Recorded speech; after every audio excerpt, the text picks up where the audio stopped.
So the next wave in drone tech from DJI is making headlines, but this year it's not just about powerful specs and new product launches. Some of the most advanced gear isn't even going to make it to US shelves, and in one case, it might actually be hiding in plain sight. So let's jump in.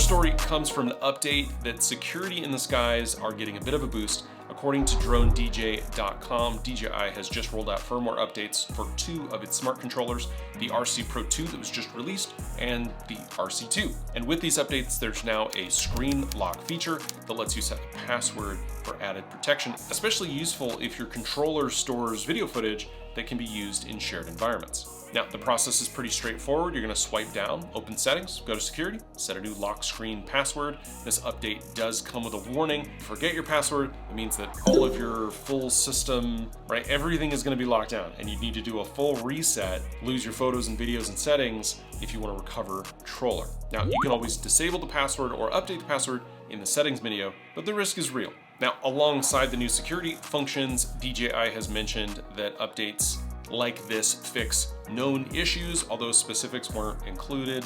And to activate the screen lock, you're going to need to update the DJI Fly app to version 1.17.4 or higher. So kind of a minor update in numbering, but kind of big if you are someone who cares about keeping your flight data a little more secure. Next up, a powerhouse that you probably won't see on US shelves anytime soon. According to Drone DJ, DJI's new Power 1000 V2 portable station, which offers off-grid capacity of over 1,000 watt hours and a massive 2,600 watt output. It can also recharge it also has an extremely fast recharge time it's also got the fastest recharge time yet, with a full charge coming in at 56 minutes, and you get to 80% in 37 minutes. The other thing that kind of sets this device apart is that you can expand it. You can add up to 5 2,000 watt hour expansion batteries that can give you a total of 11,000 watt hours. You can run major appliances, you can keep a whole film crew running for a weekend. It'll handle emergency power for your house with room to spare.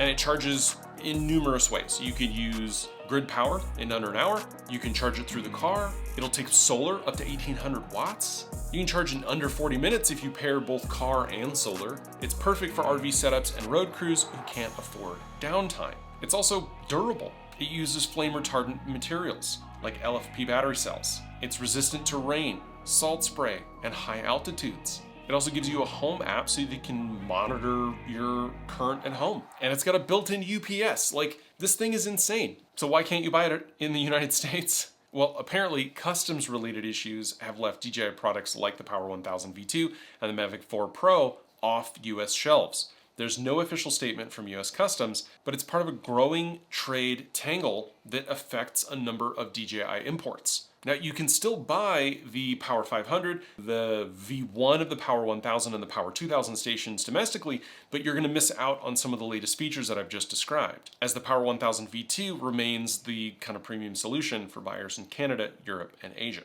But really quick, I want to jump in and let you know that this video does have a sponsor, and that sponsor is me. And unless I say otherwise, every video on this channel is backed by my photography business. YouTube ad revenue is nice, but it doesn't keep the lights on. I am a working professional photographer and videographer, and this is how I make a living. I specialize in portraits, events, weddings, and photo and video work for small businesses. Now, if you're in Las Vegas or Southern California and you need a professional to make you or your family or your business look amazing, you can quickly book online at my website.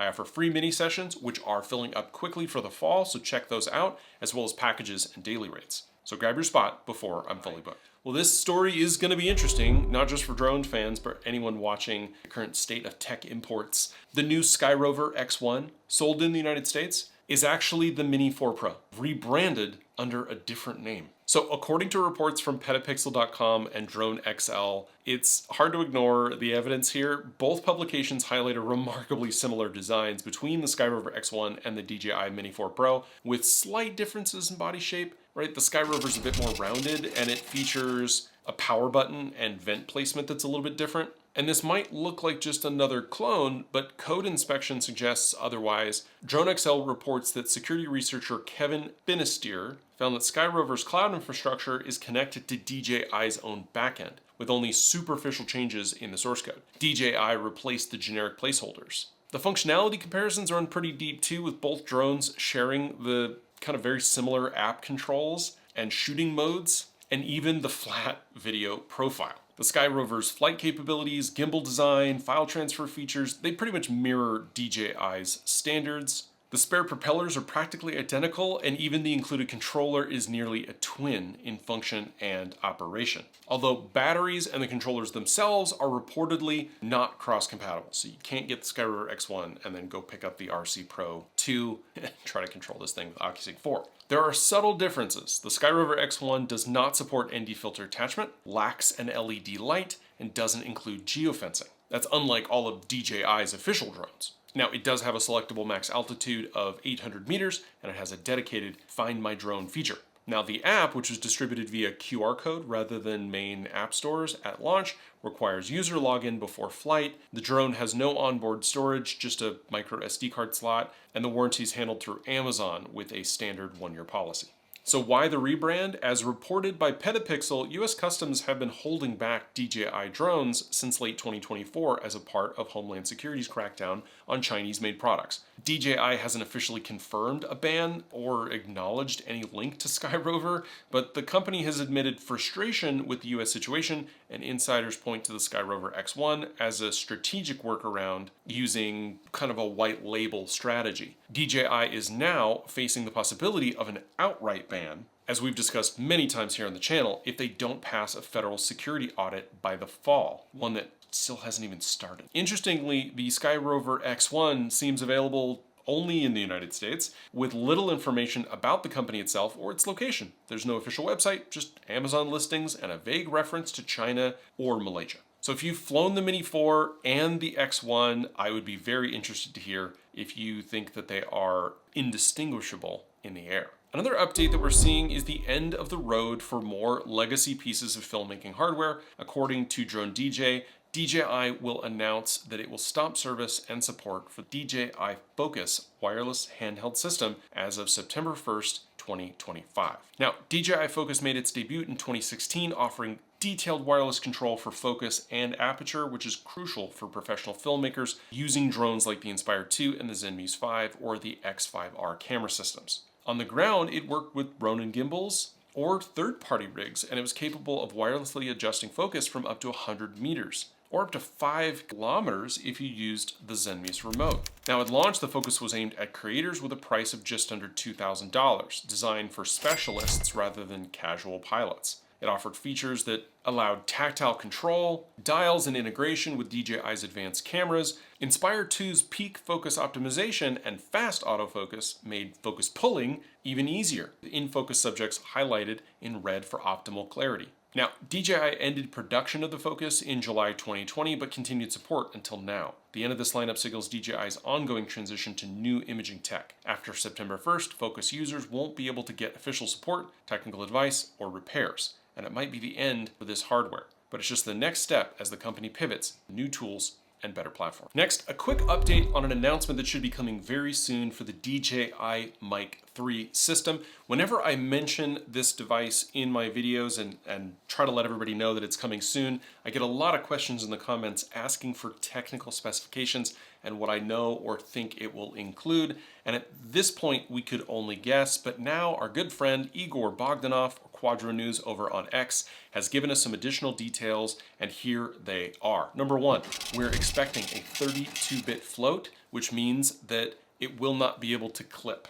It will be very difficult to get this microphone to clip, unlike 24-bit based microphones, which are pretty much everywhere. DJI and the mic system is kind of known for this particular feature. It will have an adaptive gain control. It will have 2 levels of advanced noise cancellation. The expectation is that the transmitter will have 14 hours of on-board recording. It will have a 1.1-inch AMOLED touchscreen, and with the combined battery in the charging case, it will have 28 hours of battery life. Now, I'm going to include as many photos as I can that we have from Igor and a number of other folks over on X so that you can see this thing. There are so many photos. My expectation is that release is, any minute now, we should see this thing on shelves.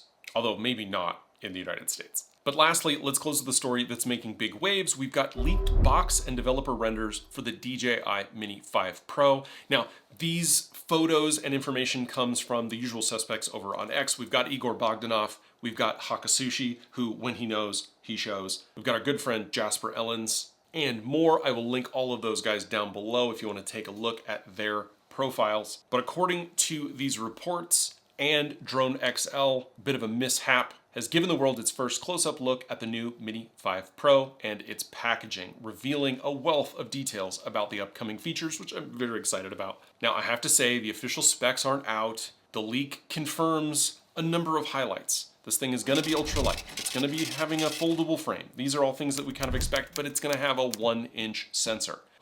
It will also support 4K up to 120 frames per second. It will give us true vertical shooting. It'll have 225-degree gimbal rotation for flexible photography angles. We've also got confirmation of a 48mm mid-telephoto mode, which I'm going to assume is going to be using that quad Bayer sensor to crop in a little bit. We'll see how they're going to do that and how the quality is going to be. A nightscape mode for omnidirectional obstacle avoidance, which is coming from, you guessed it, LiDAR, and an expectation for a 36-minute flight time. Now, we're obviously going to get the drone by itself with the controller, as well as a Fly More combo that'll offer the RCN3, as the drone will operate on DJI's OcuSync 404 platform. One detail that is missing from the Pro box is the sub 249 gram label that appeared on the Mini 4 Pro packaging. And according to Drone XL, this might be because the increased camera size and the additional LiDAR required a heavier battery and new motors, which pushes it over 249 grams. However, rumors point out two battery options, one lightweight and one higher capacity. So recreational flyers may still qualify for the lighter regulations, depending on how you configure it with the battery. Now, finally, the launch. The drone is expected in August, but shipping issues and the release of the Osmo 360 has kind of delayed everything. So the current target is now back to September, which is when we normally expect the Mini 5 to hit. We're also expecting the Neo 2 at the same time. But again, sadly, if in the United States, even getting a Mini 5 Pro might be very difficult due to trade restrictions. The Mini 5 Pro, the Osmo 360, the Neo 2, they're all currently unavailable. Sadly, if you're in the US, even getting a Mini 5 Pro might not be possible due to continuing trade restrictions. The Osmo 360 is very difficult to obtain, as is the Mavic 4 Pro still. But let me know your thoughts down in the comments. And if you want to support what I'm doing here, consider becoming a channel member. It's $1. And if you're looking to book a photo or video session, all the details are below, including my free mini sessions, which are going to go fast in the fall, along with gear and deal lists, including everything that I use to make my videos, everything that we've talked about here, and everything that I use when I'm out in the field as a working professional photographer. But as always, the easiest way to support the channel is just to hit the like button, hit the subscribe button. Those buttons are both free, and they go a long way to supporting me here. So thank you so much, and I'll see you in the next one.